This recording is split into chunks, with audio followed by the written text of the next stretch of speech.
What is up, everybody? Welcome to the final Broadened Horizin of 2020. We have made it through this crazy year. I'm your host, Drake Riggs, bringing you episode 6.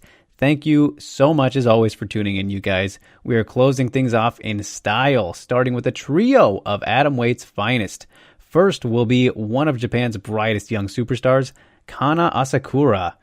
After Kanna will be the last fighter to have defeated her, the fighting queen bee herself, and one half of the vacant title fight at RIZIN 26 this New Year's Eve, Miyu Yamamoto. To follow up, Miyu will be Kanna's next opponent, and that fight also takes place at RIZIN 26. It's the undefeated Ai Shimizu. And last but not least, we were joined by one of the most unique and fascinating individuals in MMA history, Mr. Ikuhisu Minowa, or better known as the one and only Minowa Man. Thank you to all of them for joining us, and to those who dropped questions, not only for this episode, but since the show's start, you guys. It means so much to interact with you all, and it's great fun, as usual, at the end of the show. And, one final reminder before we get going, wherever you're watching or listening, all versions of Broadened Horizin can be found on mymanews.com, and those versions are video, audio, and Japanese audio. So without further ado, let's close things off in style. As I said off the top, enough intro. Thank you for joining us on this ride so far, and enjoy. Kicking things off, it is Kanna Asakura. All right. Well, thanks so much for joining me here today, Kanna. Happy Monday. Great to see you here. Very excited for the fight coming up here on New Year's Eve and everything. So, just first of all, how was your weekend? Saturday, I take my days off on Saturday.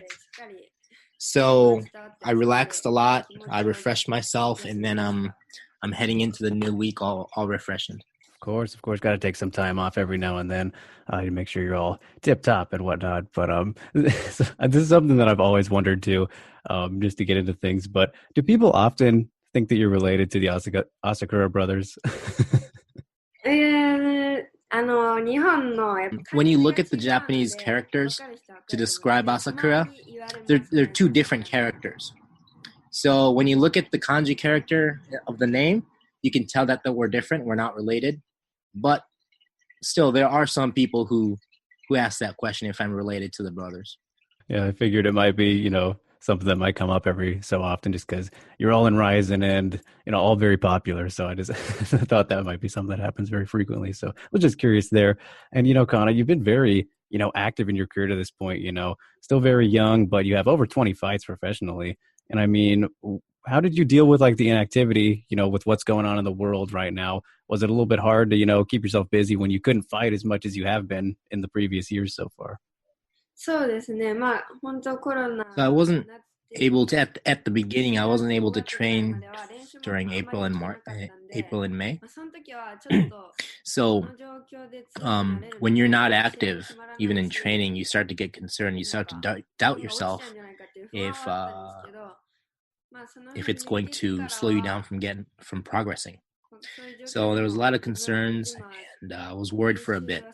But my gym, luckily, was able to. I was fortunate enough to be able to train at my gym after May, and then I kind of started to rethink about this whole time to raise my basic skills and pretty much have time to work on developing myself as a fighter overall.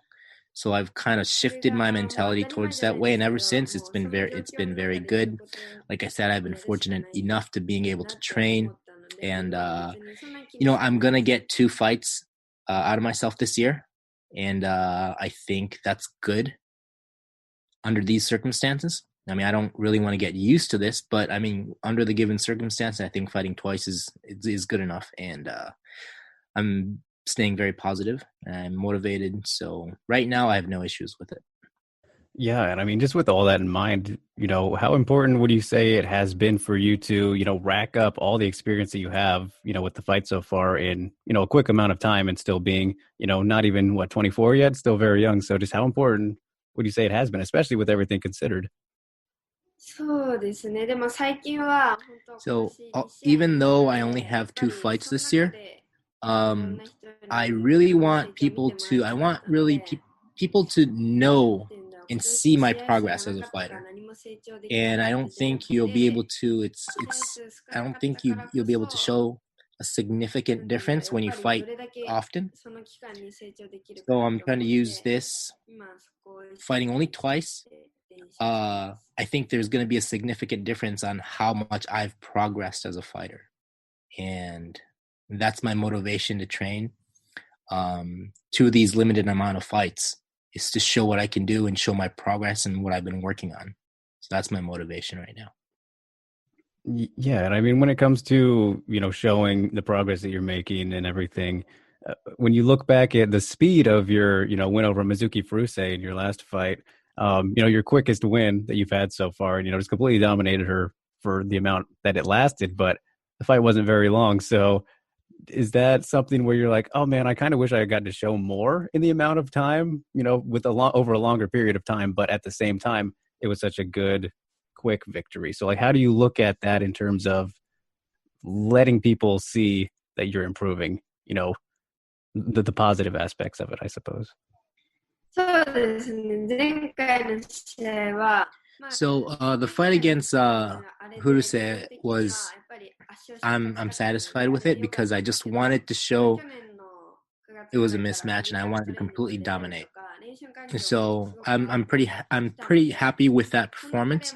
But if I were to say something, yes, I've started physical training since last September, and I've been changing my workout environment, and in that sense, I wish I wanted to show more of what I've been working on, like my physical strength and everything.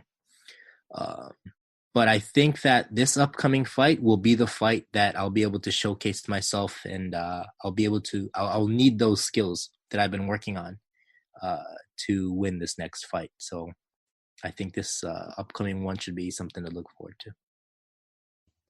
Yeah, definitely. And, it's a good thing it's there for you to get this chance to, show everything off there. So works out very nicely.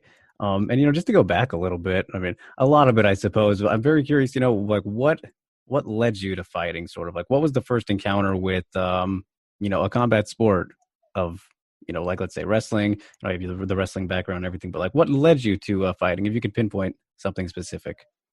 So I've been wrestling since 5 until I was 16.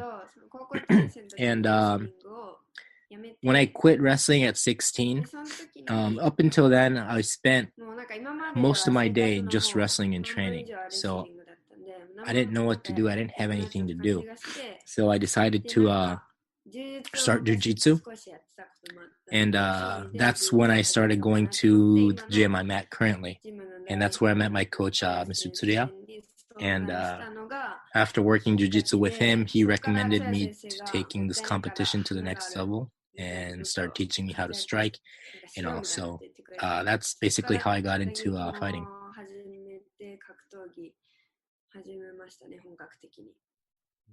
Yeah, of course, just a gradual progression, right? You work on something, master it a little bit, then move on to the next thing, master that one, and so on and so on. And you mentioned your coach there.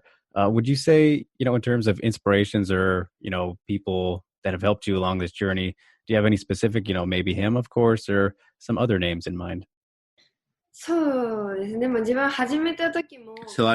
got into the MMA scene without knowing about the sport too much. So in terms of me starting the sport, being inspired by somebody, I can't answer that question because I didn't know anybody. But so I pretty much had to watch and learn in order to grow. So if I had to say, my inspirations would be the professional fighters that were already there when I joined the gym. So to list a few names, it'd be definitely Ogi Kubo, Naito, Nobita, and Okada-san would all be the fighters that were already there and fighting, and I would go watch them fight, and those fighters definitely inspired me.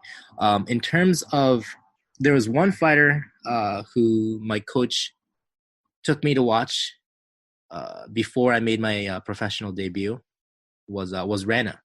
So I saw Rana's fight, and I was introduced to a fighter named Rana, and yeah, that was something that I do remember. Great memory there, and especially with everything that's happened between you two since, and just good choices of fighters there. And we've already been mentioning how many fights you've had so far already in your career, your still young career, and how great you've done.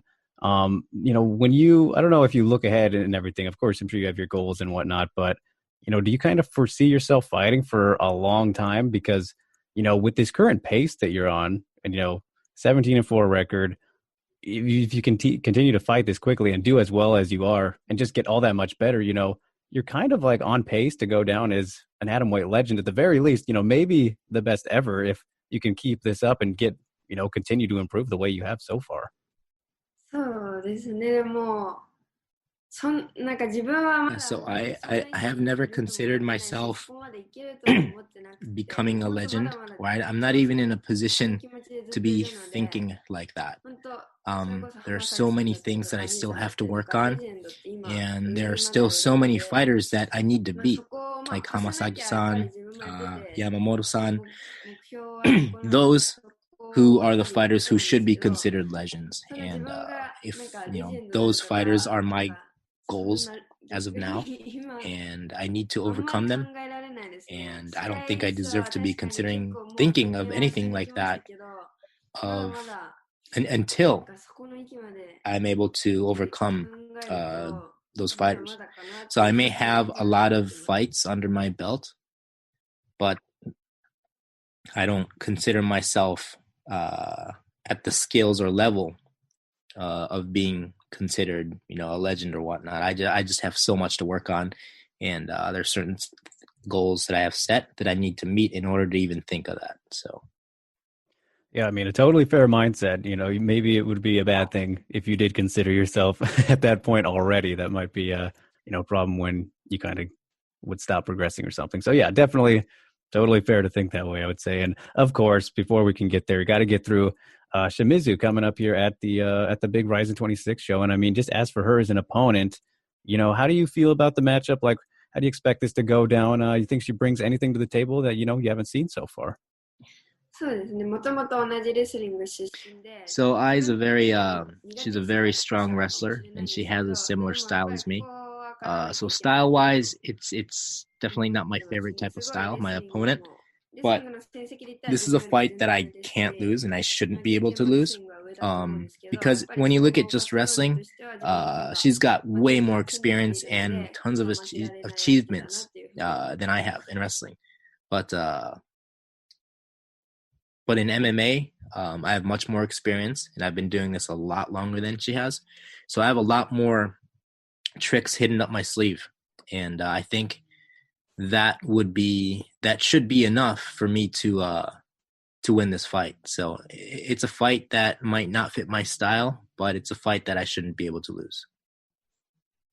Yeah, I mean, we'll find out on New Year's Eve. I can't wait to see it, of course. Should be a good one either way. And in terms of like the title implications, of course, the title fight will happen on the same night, but I feel feels to me like a pretty clear number one contender fight, right? I mean, is that how you're looking at it? That, you get the win here, just continue your winning streak, and then, fight the winner of the ladies fighting later in the night at some point. そうですね、そこも考えて今回の試合は挑もうかなと思ってますね。Yeah, I think that's exactly how you said it. Exactly how I'm going to look at this fight. I'm heading into this fight with that exact mindset. Yeah, it kind of feels like a mini tournament in a way, an unofficial tournament, I should say. So it will be interesting to see how both the fights play out. And I mean, just as for that title fight, you fought both of them. So just, curious, how do you think it's going to go down? Who's your prediction for the title fight? そうですね、あんまりそういうのは。So I'm not the one who really does predictions, and like I said, I'm not even at the level to break down fights. I've fought both of them before, but I don't really feel comfortable making predictions. But if I were to say my personal thoughts, is that I would like to challenge Hamasaki-san for the belt again. So that would be my personal opinion. It's not a prediction, but my hopes are that I would like to challenge Hamazaki-san again. Of course, and I mean that would be a great rematch to see. Was thinking, maybe we would see it next year, but things play out how they will, and hopefully we do get to see it at some point. So all right, well, I wanted to get your prediction also on the bantamweight title fight. The big rematch between Kyoji and Kai Asakura, but maybe I won't ask for your prediction specifically, but what are your thoughts about that one? That's a great fight, right? Come on, what do you think? そうですね。自分は堀口さんすごい So me personally, I respect Horiguchi-san very much as a fighter, as a person. And one, I'm just very happy to see him come back. And two, that he chose his comeback opponent as Kai is definitely something that he would do. And so either way, this is I'm very excited for this fight. And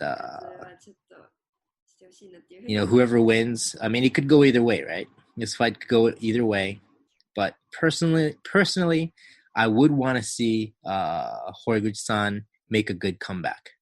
Yeah, I mean, that would be a great story, of course, especially after the big upset and all that. So, yeah, of course, wasn't going to ask specifically for prediction, but good answer. I like the thought process there, of course. And, this is all happening on the big New Year's Eve show. All the New Year's Eve shows are big. And, you fought on multiple to this point now. So, just, how do you describe the experience of competing on these big spectacle events that are the RIZIN New Year's Eve shows? In your own words, from your experience, just what would you say it's like?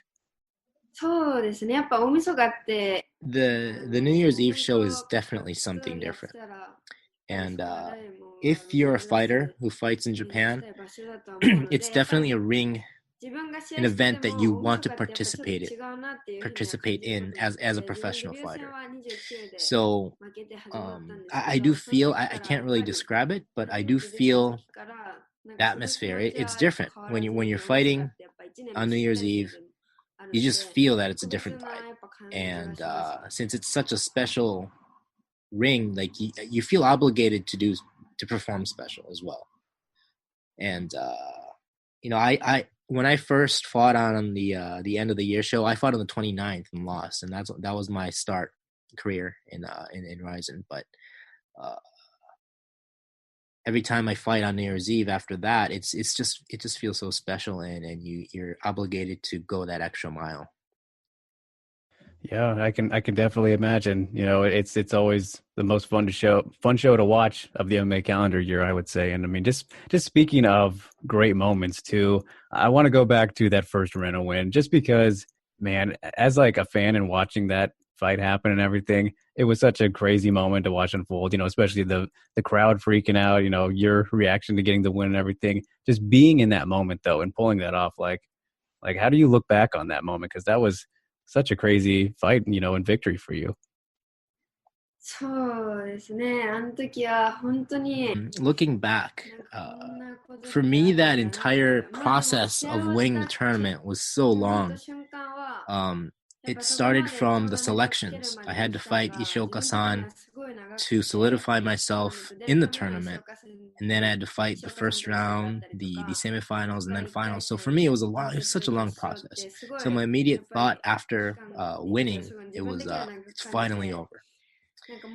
And on the other hand, Rena has been definitely a goal of mine, and being able to face her and being able to win against the goal was definitely something very special to me. And everything included, the crowd's reaction, my reaction, like everything at that moment was definitely something memorable, and I think that's something that will stick with me for the rest of my life. It was a very special moment.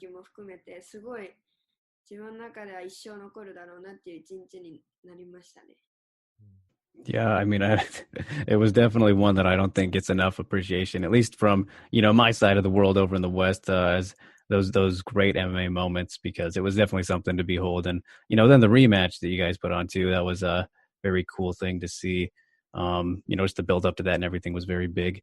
And it seems like Rena might be getting close to retiring soon, which, I guess can't really blame her and everything. But, if she wanted to, try and finally get a win over you for her final fight, like have a trilogy, would that be something you'd be open to? そうですね。いやもう3回目は正直ないなとは思 So ったんですけど、I've definitely not considered the third one with Ranas, but if the word retirement gets involved, it's definitely something that I would have to consider.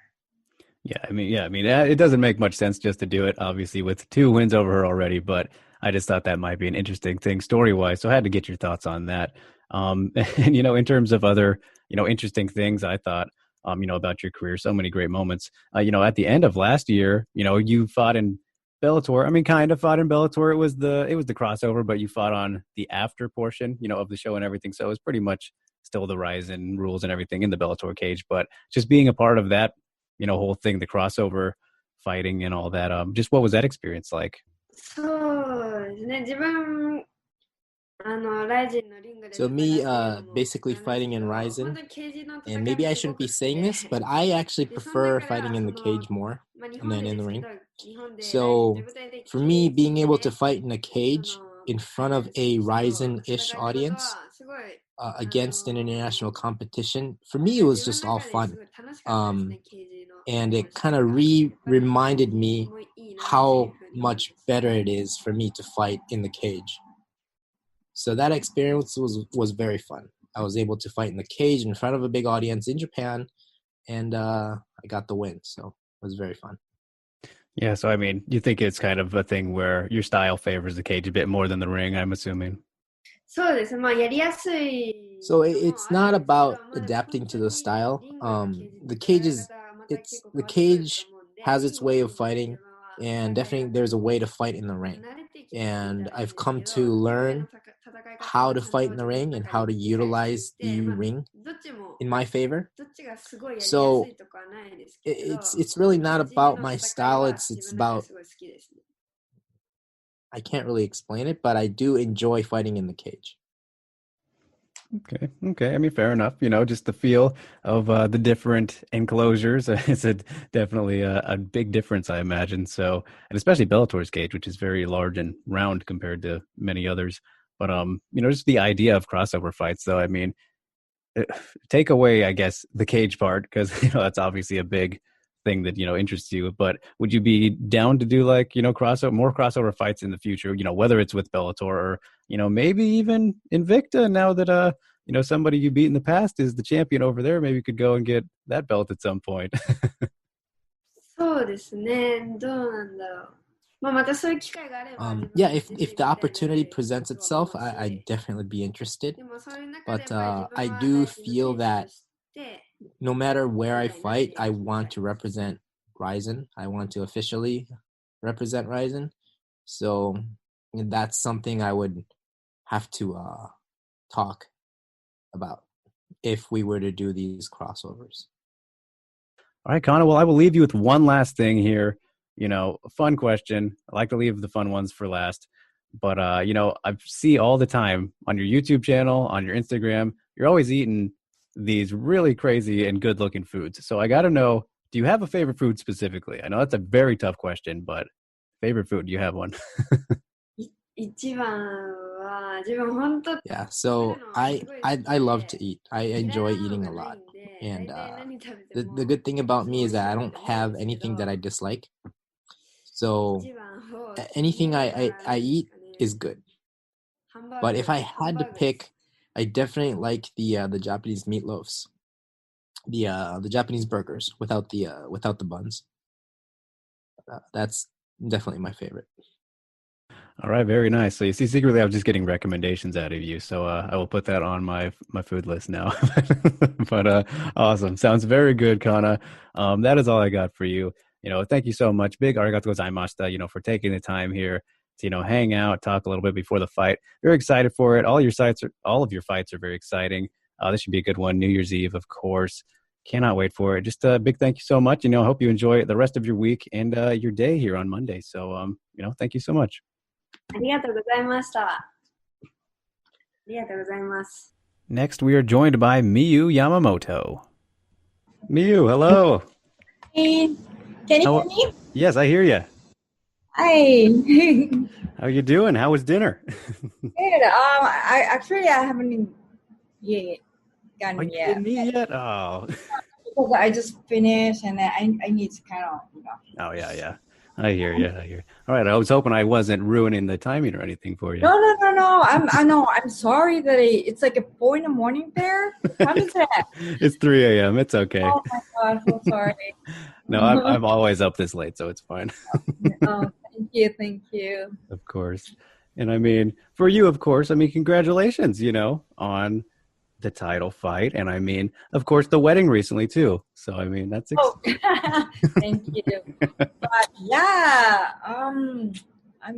finally I'm here. It's so exciting and it's like unbelievable. Yeah, I know. Very cool stuff. And I mean, just speaking about the wedding though, I mean, what'd you guys do for that? Because, the pandemic and everything, weird timing for stuff. Yeah, actually we haven't got like a wedding, like a party and anything. It was very, the papers works, and because my family side in Japan, like they can't come over, so that's why we kind of like postponed.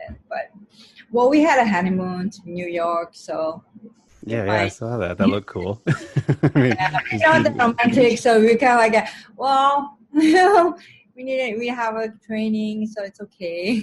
Yeah. Maybe next year. Yeah, everything is set up. Yeah. I know it's so crazy right now. And I mean, you also started your YouTube channel this year, which I'm sure that's helped you stay busy and, distracting yourself, right? I'm trying though, yeah. Looks like it's going good so far. I mean, is that a fun little thing? Like, did you get inspired by anybody to do that? I know a lot of people do that, Japanese fighters. Oh, I know. Actually, my brother-in-law, like my sister's husband, he's a baseball player, the Cubs. So he's the one that, told me to do. I should do it. So, and that's like, yeah. And then I haven't started for like a couple months. Oh, sorry. Okay. Like, yeah, but and then finally it started. It's fun. Yeah, making videos is always fun stuff. But like, do you do your own editing too? Because that's the hardest part. Right? No way. I can't do that. There's my YouTube team in Japan. Yeah, they're doing. Yeah, they do it for me. So no way. Yeah, a lot of work. That's and send that. That's all. Yeah, perfect. That's the way to go. Yeah. And also I was when I first saw that, Coffee Slut, that's your coffee company, right? Or oh yeah, that was a very cool thing to see. And I mean, how long have you been doing that for? Actually, I'm looks like my husband. Okay. He's one of the owner, and I'm just learning. Yeah, helping out. Learning. Handing out for coffee. Yeah. I mean, it's a very nice place. Have you been to Guam? No? I haven't, no, unfortunately. No? Oh, okay. It's a very nice place. It looks like it from the pictures you post all the time. Yeah, love it. People love it. So. Yeah, very cool. Yeah, I mean, because I was just thinking, like, I imagine business has probably been a little bit hard, during this time too. So. Oh, they had a hard time, but they have like their own events, and then they're very creative. So it's just coming back. Actually, my husband just came home from the golf. Cool. Come on, Kyle, get in here, man. Yeah. Sorry, my dog.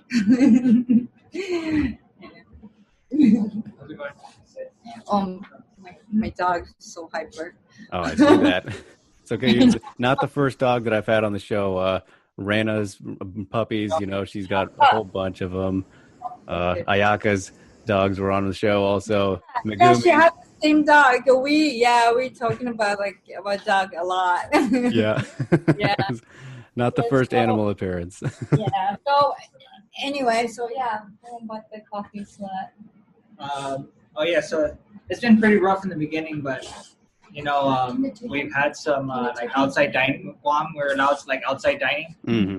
Kind of took advantage of that, still maintaining social distance, but we have live entertainment, and that's been pushing for us for a bit. So this has been pretty good, actually. Yeah, that's good to hear. So we went to New York for honeymoon, and we saw a lot of out dining, and then it's pretty cool. Yeah, very cool. And I mean, in Guam in general, how are just the things with the virus control? It's such a weird thing right now, but is it looking better? I mean, it's kind of at a plateau right now. There's a lot of testing, but it goes from like 30 to 70 positive cases a day. I have a very small island, but for the most part, I think the government's doing the best they can to try and control it. We're still like in a PCOR 1 conditions, but I'm sorry. At a power outage. That's what it looked like. I was just like, oh no, great timing. Everything's under control, though. We're okay. No earthquakes or anything crazy. Awesome. Okay, well, all right. We can talk about fighting now. Enough of coffee slut business. I do love that name, though. By the way, whose idea was that? That was a collaboration, but one of the main partners, his name's Melker Manabusin. He wanted to do something crazy and call it coffee slut. Perfect. It works. It works. As for the title fight and everything, just like, what was your initial reaction? I mean, probably great news, of course. Yes. When I heard the Hamsai, when she left the RIZIN, I kind of knew like, someone's gonna have like a title shot, and I'm kind of like a number 2 or 3, so I might have a chance. That kind of stuff. Yeah, I had a feeling a little bit. Yeah, definitely. I mean, it's the freshest matchup, because it seemed like Ayaka was always going to be in there, and she'd already fought Kanna, and you just beat Kanna recently. So, I mean, yeah, it works out perfectly this way. And, now on New Year's Eve again, this is your 4th time fighting there and for the title. So extra big deal. But like the atmosphere of fighting on a New Year's Eve show, I mean, how do you describe that, and how do you expect it'll be this time with the added implications? I wasn't sure because I'm not a Japanese citizen. I'm like Canadian. Mm-hmm. So it's hard to get in Japan, and I have to have a visa for fighting because I'm gonna get paid. So I wasn't sure, and I kind of thought maybe next year, but finally, like Japan kind of opening a little bit for the business, like business work visa. So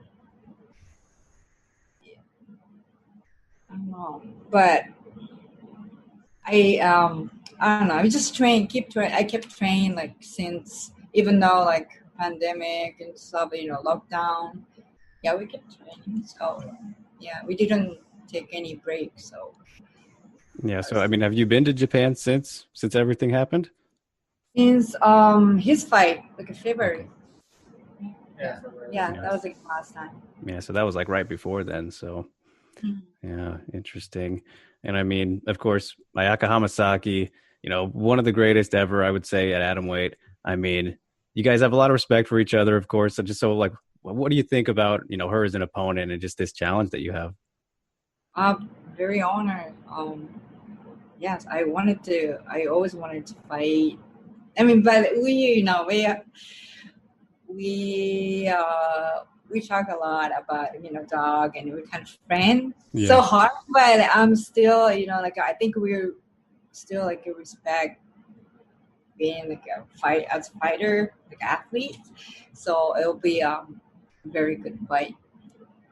Is it hard to put that aside sometimes, the friendship, because you're doing such a such a thing that you're trying to hurt each other?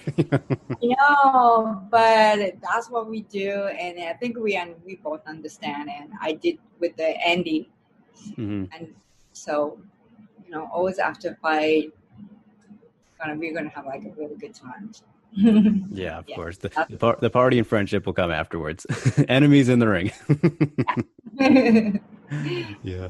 And I mean, does it also like, add a lot to the motivation for you just considering, of course, titles on the line, but her legacy and everything. Like this is the best person you could beat aside from, Sohei. Those are probably the top two that, make it the biggest deal. But, Ayaka has been around for so long and she was the first champion in RIZIN and everything. So I mean, since it's her specifically, how does that add to the motivation for you? Yeah, so she's the one that always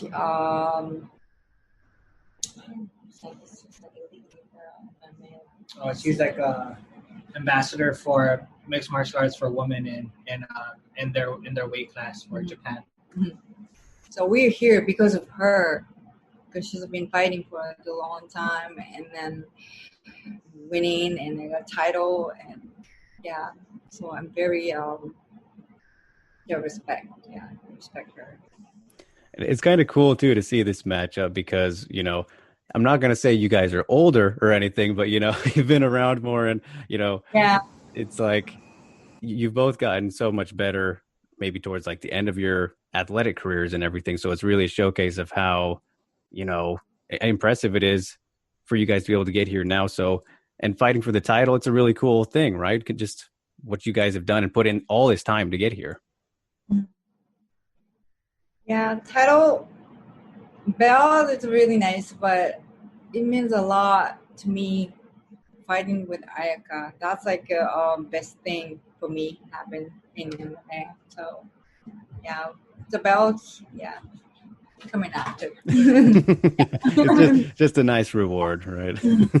So the real accomplishment is getting the win in general. And I mean, for when Ayaka lost the belt, against Sohei, who you've also fought, I mean, that fight was amazing. I thought the trilogy fight they had last year.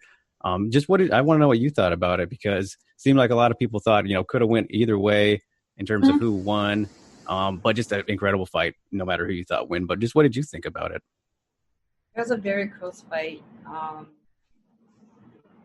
Just they did the best they could, so it was very inspiring me, and like they show the world, standing and the ground and everything. That's like the best fight.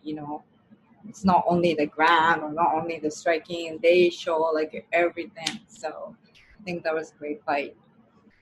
Yeah, it definitely was a good one. And I mean, having fought somebody like Ham too, and of course, unfortunately, it didn't go your way, but like the takeaways from a loss like that, and going against somebody of her caliber who ended up becoming champion as well off of that fight we were just talking about. What do you take away from going against somebody like her who was also well established like Ayaka and helped the division get to this point? What did you learn from your fight with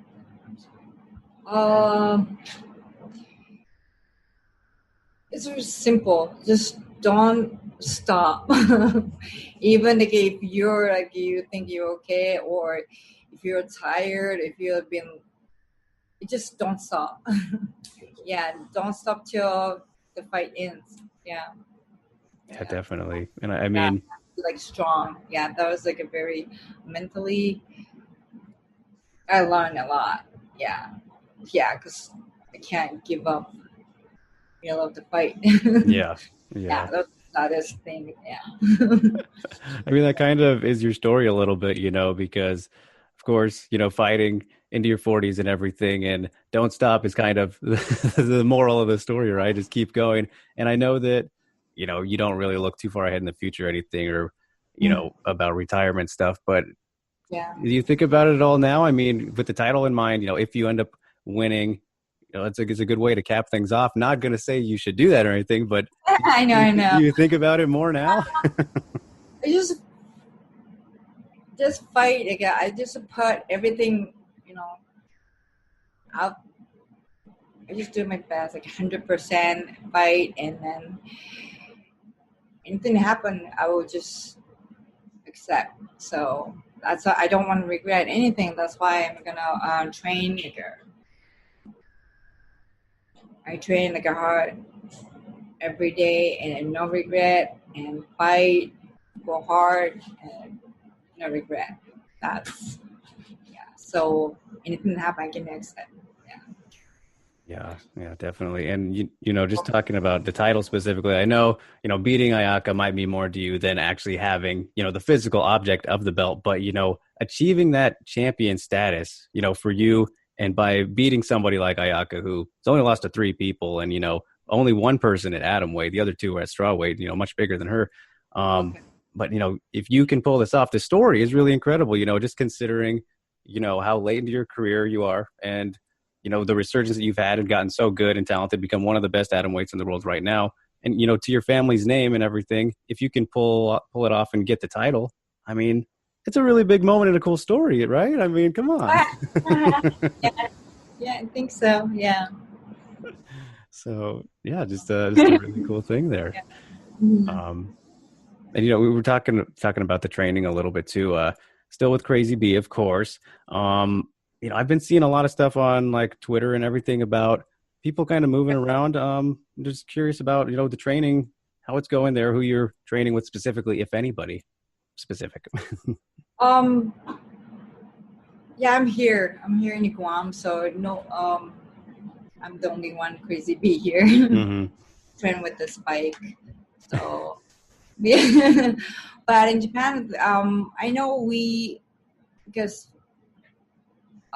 some fighter left, but we still have like a very good fighters, and then they're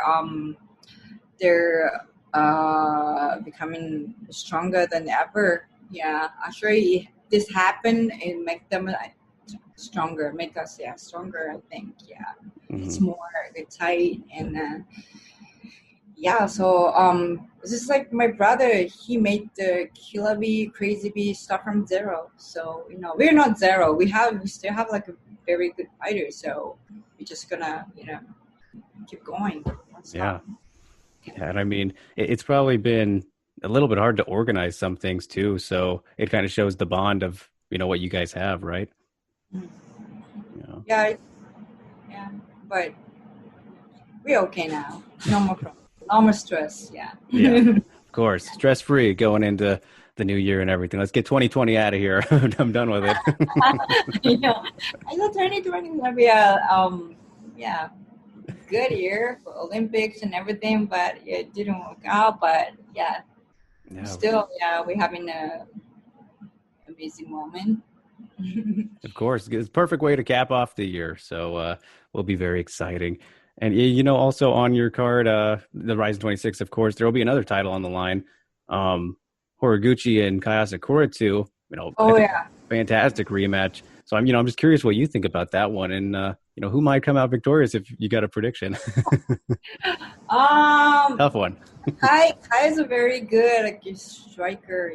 He's been like a very improving. He goes to like a very famous boxing gym, and he's improving. But I'm always on the Kyoji side. Kyoji's one still, like a crazy forever. So he'll get the title back. All right, there we have it. I mean, first fight was a crazy upset. So I know, but I think we always learn from the the mistake or loss. Yeah. And I mean, especially since he lost 2 titles, not just one, because of that, it cost him 2 in the end. So should be very, very hungry to get it back. But Miyu, I mean, just got a couple more things here for you. But I think this is a great question to ask you because of, how active you are as a fighter and everything. What would you say the secret is, to continuous good health? Is it just simply staying active, or, what are some keys to, being so, physically strong as you get older? I don't know, just doing what I love. So that makes me happy all the time. So I don't know. What do you think? What do you think? Dad? Oh yeah. My dad. Like the age is just a number. But my dad always tell me, It's just I don't know. It's always he always tell me a lot of things, like, like you're different, like you're my kids, like you're miracle kids, and like it's kind of like brainwash. Yeah. And then he doesn't. He can say you can do, like you can fight till like 60 if you want to, like, like, no, but yeah, I can still fight. I mean, if anybody's gonna do it, it's you. Yeah, you have to feel like it's special about myself too. Yeah, so I'm different, like I can go till like I don't know, but yeah, I think that's what I need to think always. I'm different. I'm special. Yeah, I mean, we can't really argue with you. The proof is just there. We've seen it.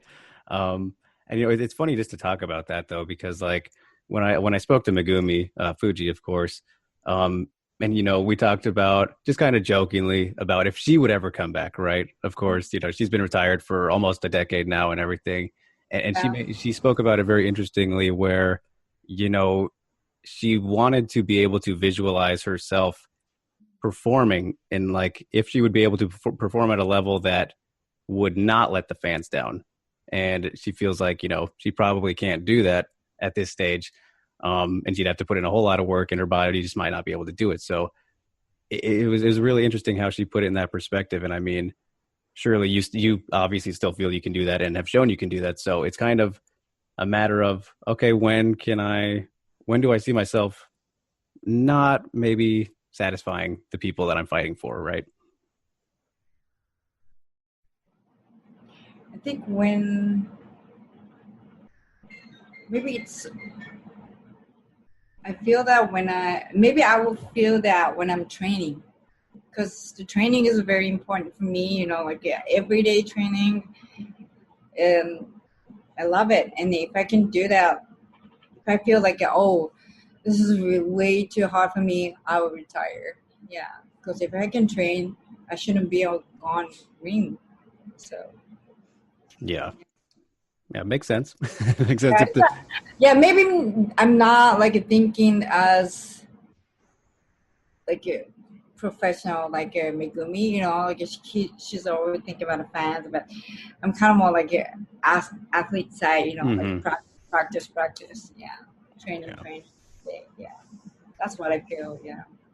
I mean, very different situations, but I did want to bring it up. So there's the unique perspective from her.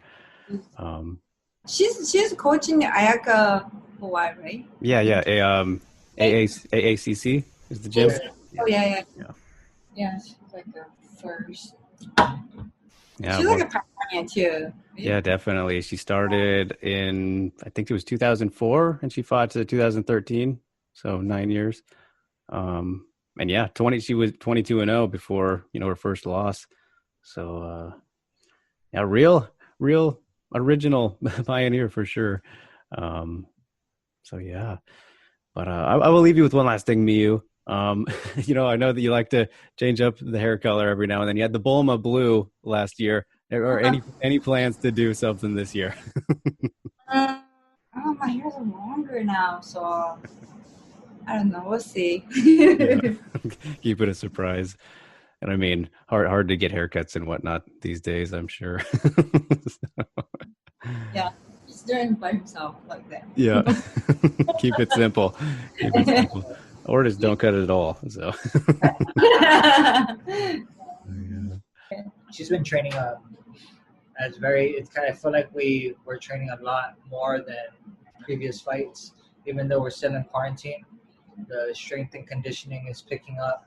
She's sticking to almost like a back to her roots, like a wrestling conditioning. And then her sparring partner, his name's Spider-Man. He used to fight in Japan. He fought what's his name? Mamoru. So they had a couple of draws, and that's her sparring partner right now. So her sparring partner is like 130, 140 pounds. So she's getting into work, and then she has like 2 female wrestling partners at the same time. And then, a couple brown belts she's been doing jiu-jitsu with. So we're just trying to put everything together, and you'll see like an overall, like just like, you know, it sounds so cheesy to say it again, but the best version of herself coming in January, you know. And I can truly say that just by being her husband and just being her coach, you know. So it's going to be a really good fight, man. And I'm super excited to see it just as a fan of MMA.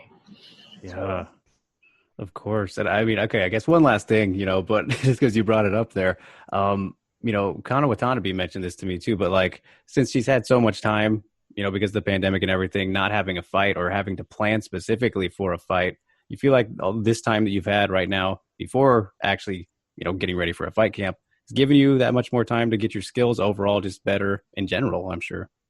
yeah, we had a lot of home training. So Urson was still here in Guam, and then there was a lot of things that we were specifically working on.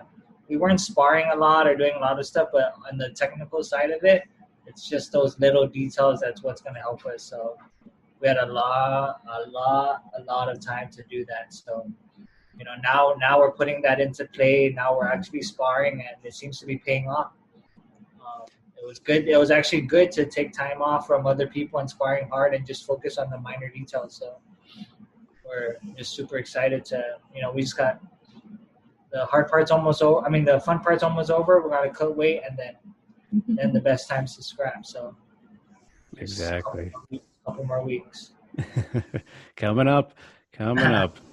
So, all right, I will let you guys go now, but it was awesome to get to talk to you, Miyu and Kyle. You know, congratulations again on the wedding. I know I'm late and everything, and the title fight, of course. You know, wish you the best of luck and a happy new year, and all that. I'll be tuning in, of course. Cannot wait for it. Thank you so much, Miyu, for taking the time here. Go back to sleep. Yeah, I know, I will. All right, you guys. Have a good night. Moving right along, next is Ai Shimizu. All right. Well, thanks so much for joining me. Great to get to talk to you here. Excited for the fight coming up. Hope you've been doing well. And I mean, just how did you spend, you know, your weekend here recently? As you know, time's winding down with the fight getting closer and everything. How has preparation been? I was training this weekend. Nothing but training. It's been a while, you know, it's been it'll be a full year once you actually get back to, you know, once you step in the ring on New Year's. So, I mean, just how has it been, you know, spending this time away from competing? Because I know you'd prefer to be more active. So just what's it been like with this break in time for you? The main reason is because I had surgery and I was healing, and then COVID hit. So for me, it didn't feel like it was that long.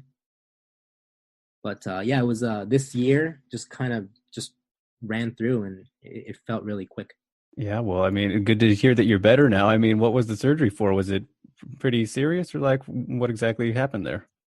言えないです。 I don't want to give out details about my injury. Of course. I understand the strategy there. I was just, you know, curious, of course, but good to know you're okay now. So that's all that matters, right? So, and I wanted to go back to that last fight that you had, you know, on the Bellator Japan card in collaboration with RIZIN, of course. Big win for you over Andy Nguyen, you know, a notable name, a veteran in the sport and everything. You were very emotional after that win, and I mean, just, you know, what made the moment also so special for you? So heading into the fight, I already knew that I had a scheduled date for my surgery heading into the fight. So I knew that I was going to be out for at least 6 months, and I wanted to leave an impression so that people wouldn't forget me in the next 6 months. But you know, heading into the fight with the injury, and my expectations didn't meet up to my performance. I was very upset and disappointed with myself with not being able to perform the way I wanted, the way I should have. So all that emotion just kind of, you know, built up, and it kind of burst after the fight. It's kind of impressive, you know. I mean, don't know the exact details of the injury and everything, but bad enough to keep you out for, you know, 6 months. So, I mean, do you look at it that way at all? I mean, the positives of it, like, well, man, you know, I guess I did pretty good. I still was able to win despite being not 100%, because you did look very good still and beat somebody who has a lot of experience in MMA. So do you take positives at it that way, out of it that way? Yeah, so immediately after the fight, I was disappointed. I couldn't really think in the bigger picture. But after the fight, many people would tell me how experienced Andy was and how accomplished, and they would tell me, I did a good job given the fact of my injury, and that kind of started to settle in after the fight. So I was able to, be a little prouder of myself of what I did with the given situation. Yeah, I mean, maybe a little bit harder in the moment, but a good win still, I thought, anyways. And especially knowing that makes it more impressive in my book. So, good stuff there. And I'm curious too about your start in combat sports, like before MMA and everything. I know you have your wrestling background, but I don't really know how you got started. So, like, was it just a thing where you fell into it when you were very young? I mean, what's the story there with how you got into this combat sports lifestyle? So the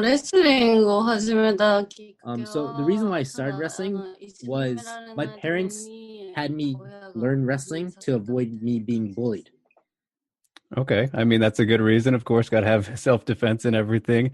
So, I mean, was it a thing where you were kind of, if they wanted you to do it, were you a little bit hesitant at first? Like, did you like it right away? Or what was it like once you first started? Throughout all my years of competing, I have always hated wrestling practice. It's the most grueling and toughest practice there is, and so even to this day, I've never enjoyed it. So obviously, as a child, I did not like going to practice. Definitely one of the tougher, building blocks in the sport that we have. With the bully stuff in mind, I mean, did anybody ever try and bully you and they paid for it because of the wrestling you learned? Yeah, sorry to have a disappointing answer, but I have not done anything like that. I've always been a competitor, and I was just constantly within the wrestling program, so I did nothing but that growing up. I've never got into fights or anything. I was just a straight competitor. Oh, that's not disappointing at all. That's good. You don't want to be in those situations. So I think that's a very good answer. But when you were, starting wrestling and everything as time went on and just continued to do it more and more, did you like ever expect yourself to get into, actually fighting and, with something with striking and just MMA overall? Like, and what was the transition like once you actually decided to jump into that? So I had no idea that this sport even existed. Like back in the prime days of Japanese MMA, I would watch a different show on New Year's Eve. Like watching fights was not even an option. I didn't even know it existed. So back when I was competing, I had no idea about the sport. So I didn't even think that I would be doing it. Yeah, I mean, if you don't know about it, it's hard to think about, right? That wouldn't make any sense. So, I mean, how did you discover it then? Was it like you met somebody through wrestling and they were like, hey, maybe they were doing MMA, or did you see it on TV at some point? Like, how did you initially discover MMA? So the reason I got into MMA was this reality show. And Kiri Yamamoto, it was kind of like the Apprentice show. There were 4 legendary fighters. They bring in their proteges, and throughout the show, they kind of nurture and have them fight as in a tournament. So Kiri Yamamoto, he recommended me for that show when he was on. But at the time, I rejected him once. I turned down the offer, but he still kept asking me. So as he was coming and asking me, I kind of thought twice about it, and then I decided to take the offer, and I fought in the show. So that's my initial beginning of introduction of MMA. Wow. Okay, that's kind of crazy. I mean, well, first of all, Kiri Yamamoto, of course, a legend, but then starting off completely on something like a reality show where I'm sure cameras are in your face all the time, and then you're introduced to this new sport kind of. I mean, what was that entire experience like? I'm sure that was definitely something unique. It was very tough. I didn't like the filming sessions. I didn't like doing interviews. And I could get into details, but I won't. But overall, it was a hard, tough experience. What do you think that you would have still found MMA if that didn't happen though? Yeah, so back when the reality show started, I was working as a yoga instructor. I was much smaller and lighter than I am now. So if it wasn't for that show, I would not be fighting as an MMA fighter. Kind of crazy to look back on it that way then. So yeah, very, very interesting stuff. And I think that's a cool story. Not many people get to start that way. That is for sure.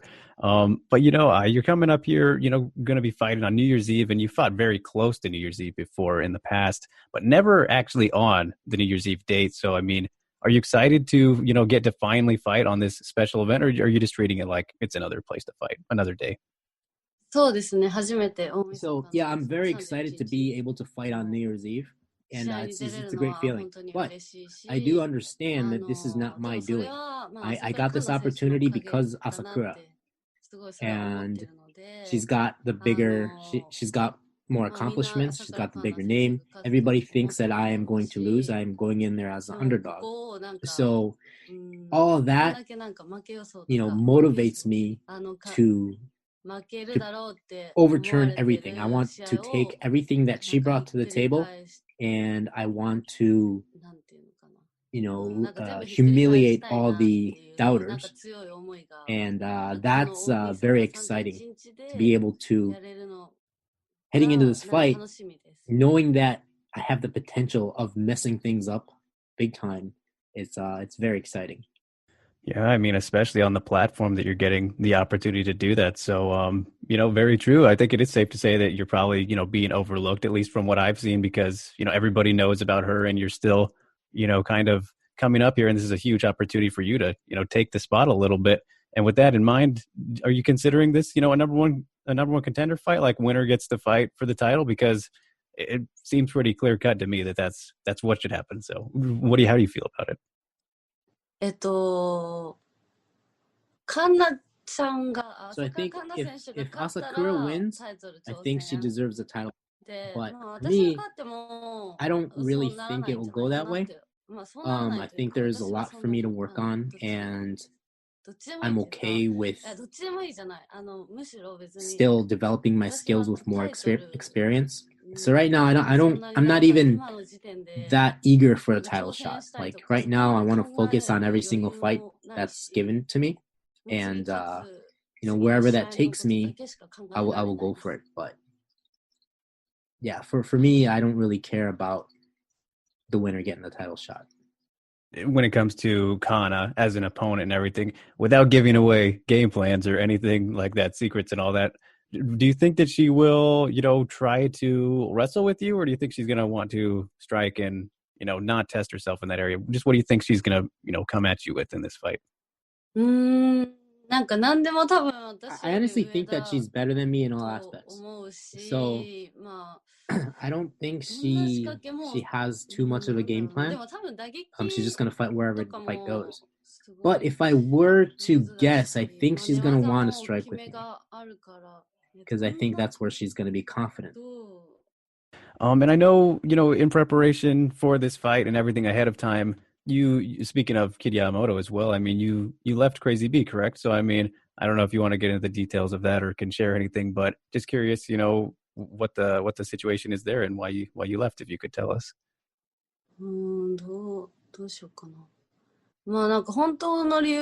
As I was setting up fight camps, the more logical thing, like as I wanted to have more efficient training, the less time I spent at Crazy B preparing for my fights. So it's just how my fight camp was set up. I would spend less and less time at Crazy B, and I just kind of felt like it's disrespectful to represent the name when I'm not training there too much. So we had to sit down with Ikue-san,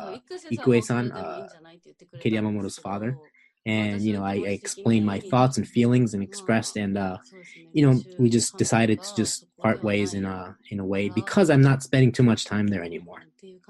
So I just felt that for me, the training environment was outside of Crazy B, so I just couldn't use their name anymore in respect towards the brand.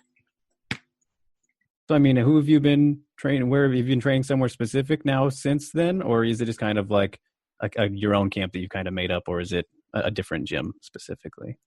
So the main place I go to now is AACC. They've been helping me out. They've been helping me out transition to MMA from the very beginning, from the reality show days. So I go there for my MMA, but I also go to boxing gyms, kickboxing gyms. So I'm doing multiple places. All right, very nice. Always good to, experience as many places as you can, of course, but AACC, definitely a very good one there. And, just mentioning Crazy B and did mention the title fight that is happening as well, but in your division, Miyu Yamamoto, who of course is synonymous with Crazy B as well, taking on Ayaka Hamasaki. I'm just curious, what are your thoughts on the title fight? If you have a prediction for it, just how you feel about that. So I think as far as the fight goes, Miyu's super strong. She's got great wrestling. So I think she's the one who's going to want to close distance and keep the fight close to each other. But Hamasaki-san by far is the best Japanese finisher with technique in the women's division. So I think she'll be able to finish the fight from the bottom and from up top. She'll try to go for any kind of submissions when she can. So I think that's the fight it's going to be. So Miyu's going to close distance and try to wrestle, and Hamasaki-san is going to try to submit from wherever position. As far as the prediction goes, I'm not entitled to do that. So I'm just going to stay no comment. Fair enough. And very much looking forward to that fight as well. Going to be a good one. I think, you broke it down pretty good there. And just speaking of Miyu, I mean, what's it been like for you getting to train alongside her in your career so far and, just getting to be around her and, the experience that she's been able to provide, I'm sure, in helping you grow? Yeah, she's like a big sister to me. So, obviously when we trained together, I was still very, very young. So, but still to this day, she's like a big sister to me. So, with that in mind, I mean, would you ever be open to fighting her if you had to? Because if she becomes champion and if you keep winning, it seemed like a possibility. Would you ever be open to fighting her?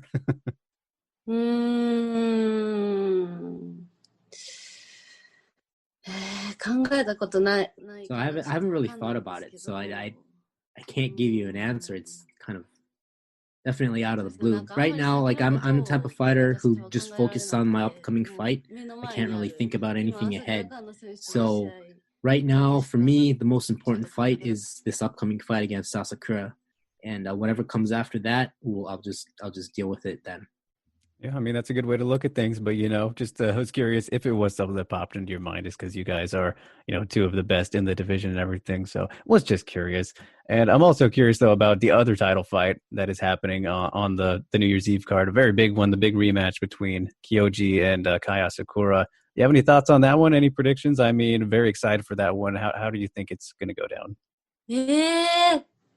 This is a really tough one. I have no idea how it's going to turn out, but what I know is that I would hate to see both of them lose, any of them lose. That's my honest take on it. I go to the same boxing gym as Kai, so I see him every now and then, but he's looking like crazy. Like his physique is looking amazing. And Horiguchi is definitely, his accomplishments, his skills, his ability. There's no doubt about what he's been doing and his accomplishment as a fighter. So, I have no idea how it's going to turn out, but I just don't want to see either of them lose. So that's my take on the fight. Yeah, that is kind of the part that sucks about these kind of fights is one of them has to lose. Like, why can't they both win? It's going to be good though. So that's all we can hope for and get excited about. So yes, I agree with you there. It sucks one of them has to lose. I will leave you with two last things here. I appreciate the time so much, but I'm curious, when you're not training, for a fight or doing, just trying to better yourself for your MMA career and everything. Do you have any hobbies outside of MMA or things that you like to do just to, that you have interests in?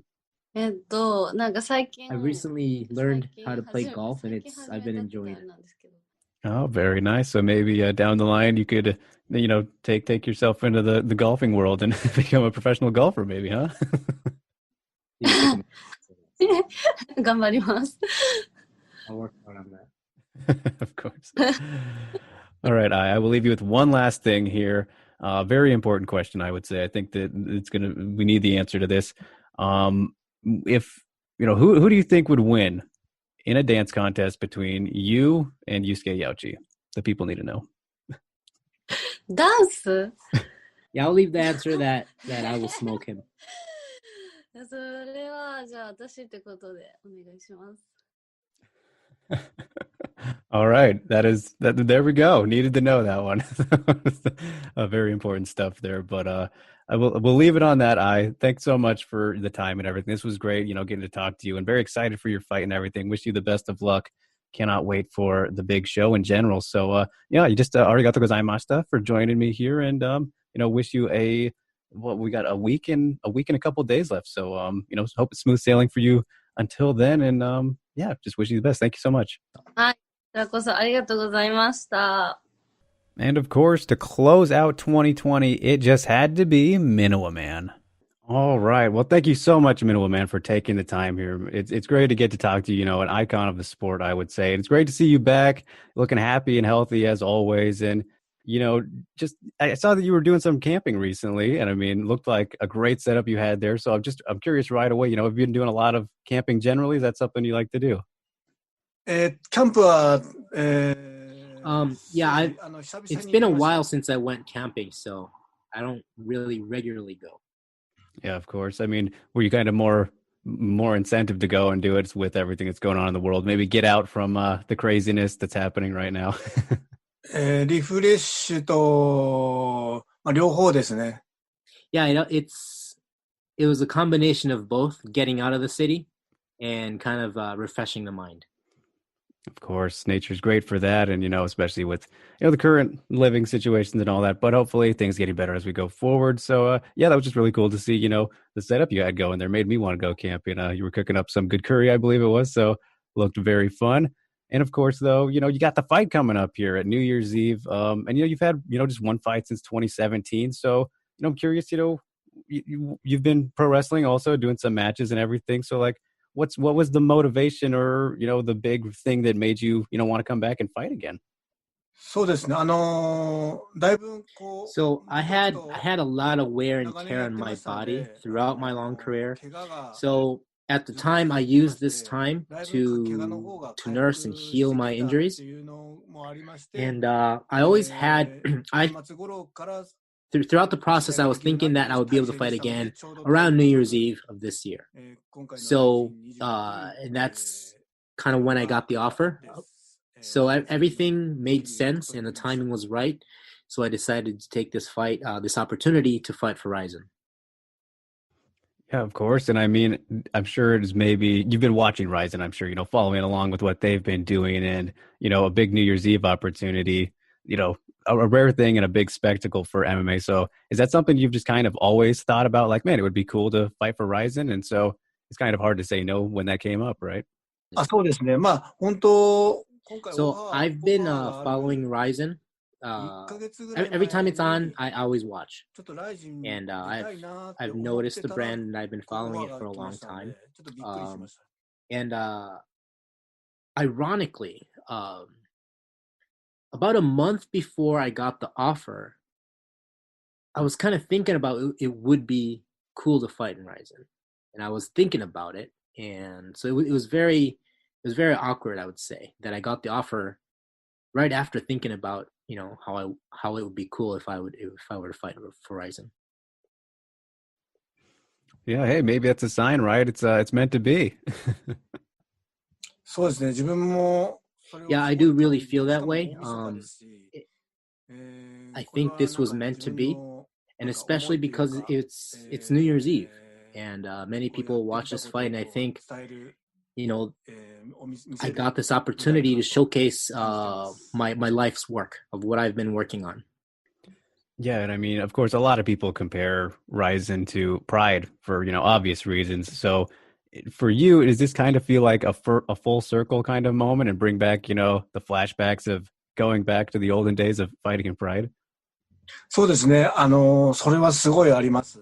You know, Drake, what you just asked was exactly how I 昔 feel. プライドを見てたりしてた人たちの It's a full circle. And I'll tell you why is because 同じ the 世代 people の人 who た watch ちのその RIZIN, 子供がまた RIZIN, I do believe that 見てるっていう it's ことで今度 the 親子で見 generation て of る the っていう people 人 who が are すごく watching 多い Pride. ようで And そ now の that 僕ら世代 generation の人たち has と their で kids. 新しくこ And う I do 新しい believe 世代 that の子 people 供 who たちと used to watch の Pride 子たち and に watch RIZIN こうリア now, ルタイムで they're going to こ watch う this 試 show 合を見せれる with ってい their うのがす kids. ごい So it's my 嬉しい opportunity to で show すしこれはもう my performance to two 最高の見 generations せ所だと思って at the same time.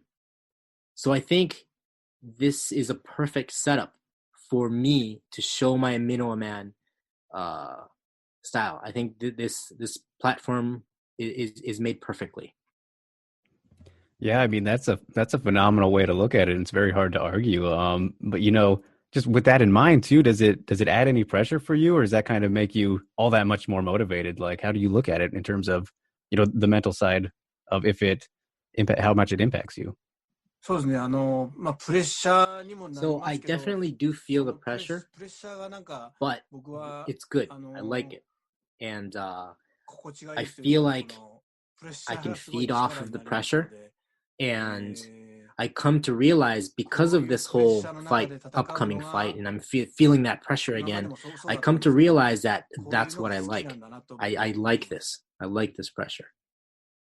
You know, some people use it differently, and of course, you've proven to kind of be a person who does thrive in the moments like that. So, of course, we're just curious how we're feeling now for this next one. And you know, an interesting thing to me is, you know, you have so many fights. One of those few fighters, you know, at the top level who has over 100 fights, right?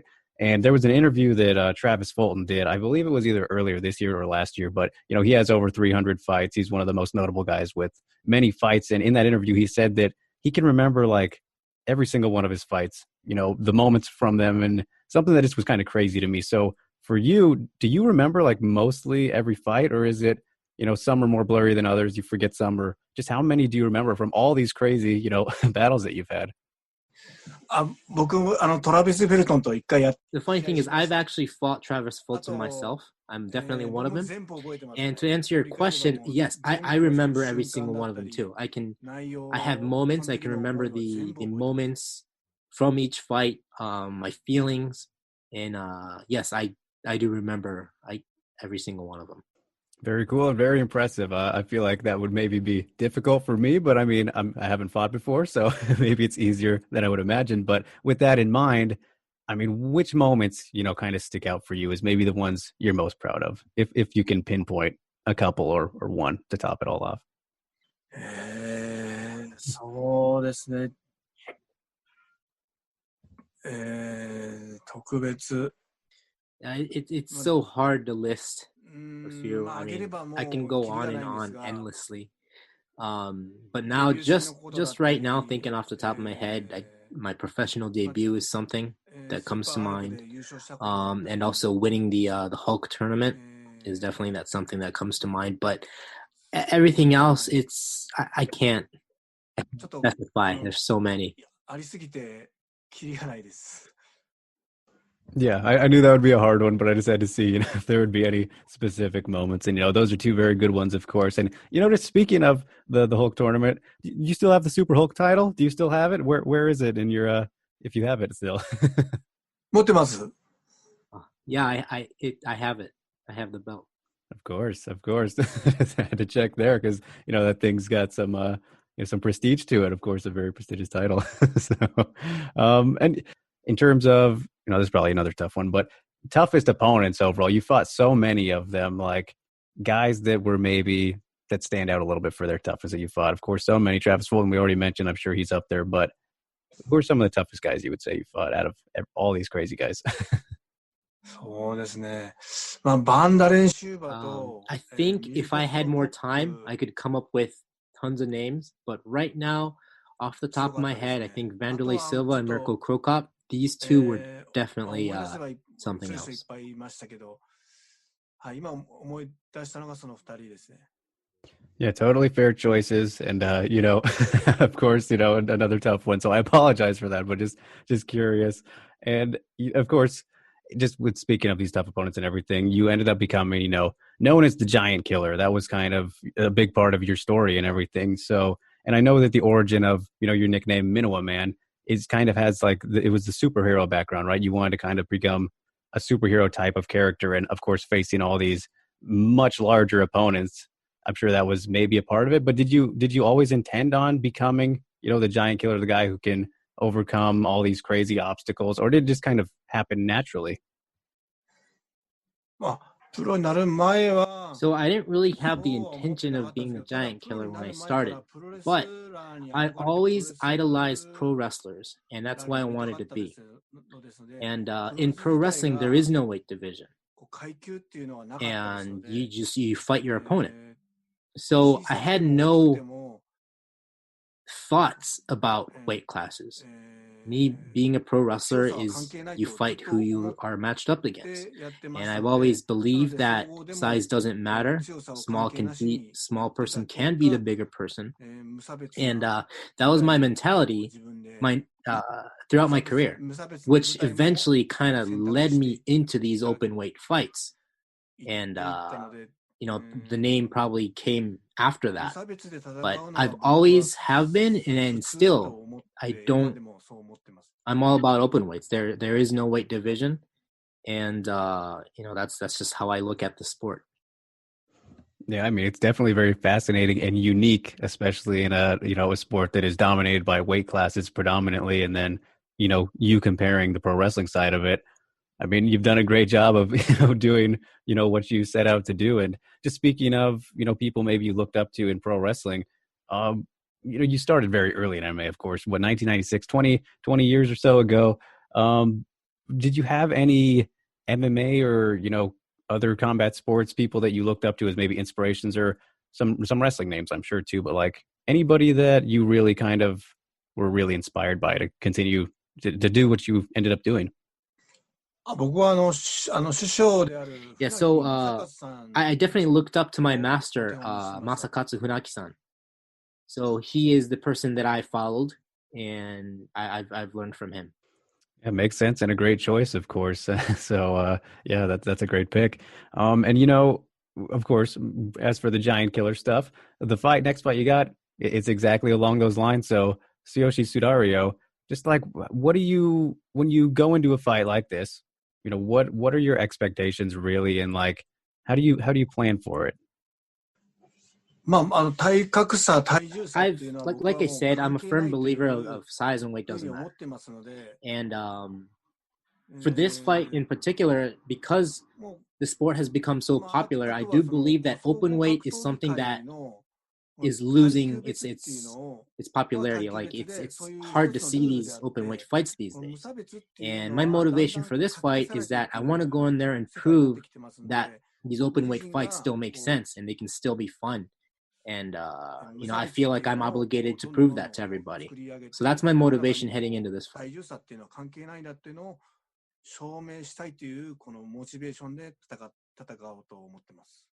When you look back to your very first open weight match that you had, were you like nervous for it at all? Because of, maybe you were very confident, of course, in your beliefs that size doesn't matter. But of course, I'm sure you're not really worried about that anymore after all the experience you've had. But when you look back to the very first one, were you kind of nervous about it, or was your mentality just so strong that you thought you'd get over it because of your beliefs? Yeah, for me, it's been normal. Open weight fights I've been doing that since my professional debut. My debut was an open weight fight. So for me, it's just normal. It's not a different mentality. With that in mind, you did have one fight in the UFC, if I'm correct, just one at the UFC Japan show, UFC 25, I believe. And so with they don't really do open weights ever, besides early back in the day. So did you ever want to fight in the UFC for more than just that one fight? I mean, pretty much your whole career has been in Japan. So just was that ever something you thought about past just the one appearance that you made? Yes, definitely. I want to. I hope and wish that, the top tier promotions can do open weights. I do believe that there's a demand and there's an appeal for that. And if they're not going to do it, I want to create a world that accepts open weights. Yeah, of course. I mean, you're clearly the guy to do it. So I wish you the best of luck in that goal. That would be great to see, just to have a bigger option for it, of course. But yeah, I will leave you with one last thing here, Minimo Man. This has been awesome. Thank you so much. Big arigato gozaimashita, of course. But I'm very curious, leaving you here with this last thing. What is the origin of the Minimo Man outfit? The classic, famous red, the Speedo, the knee pads, just the overall red gear. What's the origin story of why you chose this outfit? The whole short stuff is my identity as a pro wrestler, and that's something that I'm not going to give away. But the color red is because one of my favorite punk rock bands, and there's a band called Star Club, and their lead singer has the image red. And when they did that, I dyed my hair all red myself. And then my master, Mr. Hunaki, he recommended me that I should go with the red color, and my pants should be red, and that's how it all started. All right. I mean, yeah, great story, man. Was just very curious about that, of course, because it's such a iconic look that you have going for you and always have. So that is all I got for you, Minimo Man. This has been amazing. Thank you so much again. Big arigato gozaimashita. I wish you the best of luck in the fight. Can't wait to see it. Happy New Year's as it's coming up. And, just thanks again. Enjoy the rest of your day, sir. Thank you so much. All right, you guys. Final community questions of 2020. Thank you so much for everyone who has given us questions throughout all 6 episodes so far. And this one, of course, as we are, closing things out. So let's get right to it. Starting off with our friend of the show, of course, who has sent in multiple in the past, at KingCO24. He is asking, attendance, #COVID restrictions. What kind of barriers stopped RIZIN from holding 2 events like RIZIN 22 and 23 around New Year's Eve? An additional event on the 29th could have possibly added another 5,000 fans, and Saitama Super Arena is desperate for events. So that's a very good question. We could have done 2 events. But when you just look at numbers and the cost of production at the Saitama Super Arena, and with the limited amount of tickets that we can sell, it just didn't make financial sense to do 2 events. And the thing is, if we're going to do a show, we can't really cut the costs on production because the boss wants it to look a certain way, and we can't really reduce that part of our show. So going into an event knowing that we can't reduce the cost, it just really didn't make any sense for us to do 2 events. Because if we want, just financial stuff, mm-hmm. Numbers didn't work out, and we just decided to do a long day, probably 15 to 16 fights on just one day. Yeah, I mean, stack one up. It's a tricky year, right? So we just need to move on from this, and surely there will be more double headers at some point in the future as well. So, yep, I'll take one big one rather than 2 split up ones. That's fine with me, but not up to me. So, all right. Thank you for that one, King CO. As always, sir, appreciate it. And we will move on to Sports Fan. I'm just saying Sports Fan on Twitter because his handle is @SportsFan and then a bunch of numbers, but you will know who you are. Thank you for the question.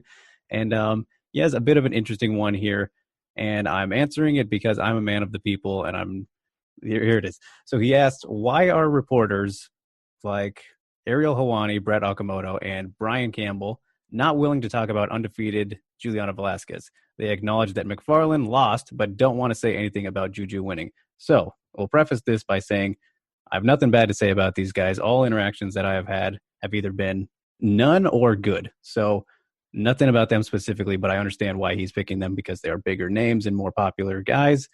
The reason for this and this is a topic I'm kind of very passionate about, but I won't get too heated or anything like that. But it's the reason I would say is because you have to look at I think that the positions that they're in, they are asked to kind of focus on certain people or promotions, of course, like the UFC is the big one. But in this case, we're talking about McFarlane and Velasquez because he asked this question around that fight. Of course, everybody knows who Ali Malay is. She was the champion, undefeated, all that.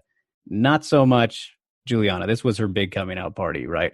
So for these kind of guys who are focusing on more of the surface level top stuff, right? Just because that's a part of what they do for the most part.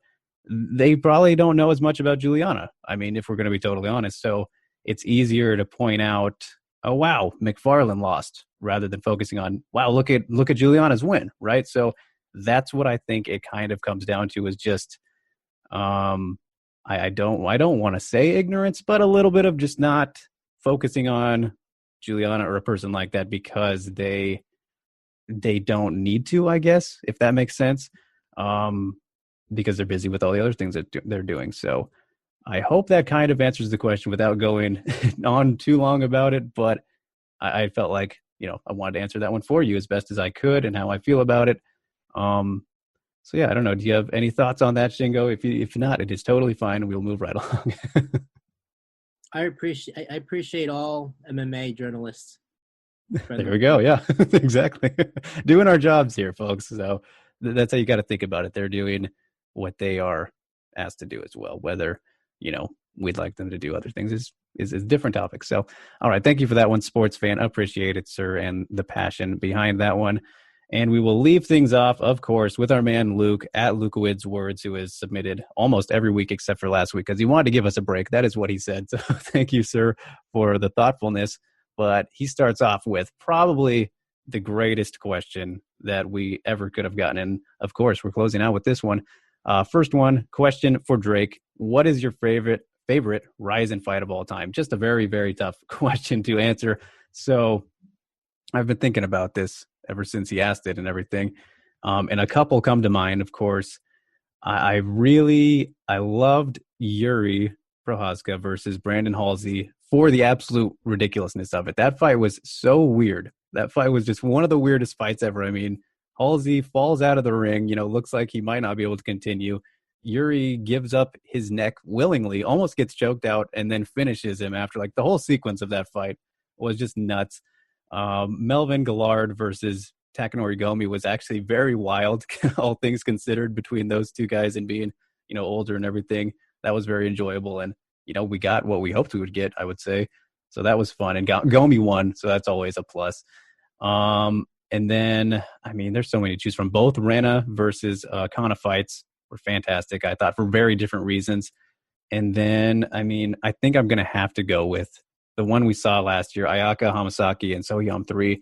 That fight is just, I think, one of the best fights ever, especially with the women. If I have ranked, a list of the best women's fights ever, and I have it at number 6, I think it's so good.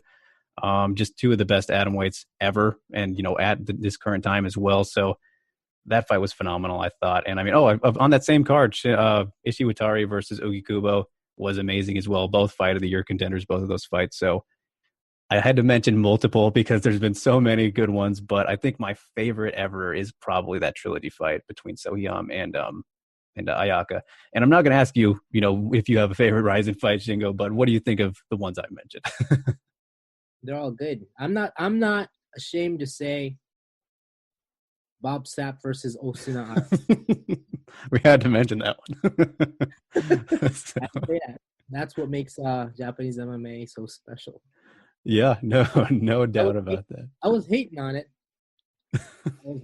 Until it happened. And I was thinking, oh wow, this is pretty cool. And Bob Sapp won. So I mean, you don't see that always anymore. So, definitely worth mentioning that one as much as we possibly can. So thank you for that first one, Luke. And then, of course, he has a separate question for Shingo. He asks, the RIZIN YouTube channel grew hugely in 2020 with fight uploads, interactive live streams, and behind-the-scenes content. What is the plan for the channel going forward? Where do RIZIN want to take it? Well, that's a very interesting question. Well, we definitely, focused on our YouTube channel, and we did see a big growth, and which means that we're doing something, I think, is right. Everything is organic, and we just try to do our best with the limited resources we have. As for next year, we're not quite sure yet. Our team is constantly, coming up with ideas to try to build the fights and hype the fights. In my part, I think a lot of the content still doesn't have Japanese subtitles, so it's very hard for English-speaking fans to access. So I think that's my part. I have to work harder on, putting these subtitles and making sure like this content is always understandable to the global fans, and that's something I need to work on. There's a lot of interesting things that we've been trying, which I haven't been able to put subtitles in, like the radio and everything, like the talk shows and stuff. That would be interesting for RIZIN fans, but man, imagine subtitles on a talk show, radio show with like 3-4 guests on it. That would nightmare. People just learn Japanese. I think that yeah, right. No, just kidding. But yeah, it's just we need to work on it harder to have our content out there more. So, for RIZIN 26, we're bringing back English commentary. We're going to try new things, and it's just step by step. RIZIN's a Japanese company, and many people only speak Japanese, so it's just we're working on it, and hopefully we can make things better for all international fans and viewers, officially, and for our YouTube channels. Yeah, and I mean, I think things have been looking good. The confessions have been awesome as always.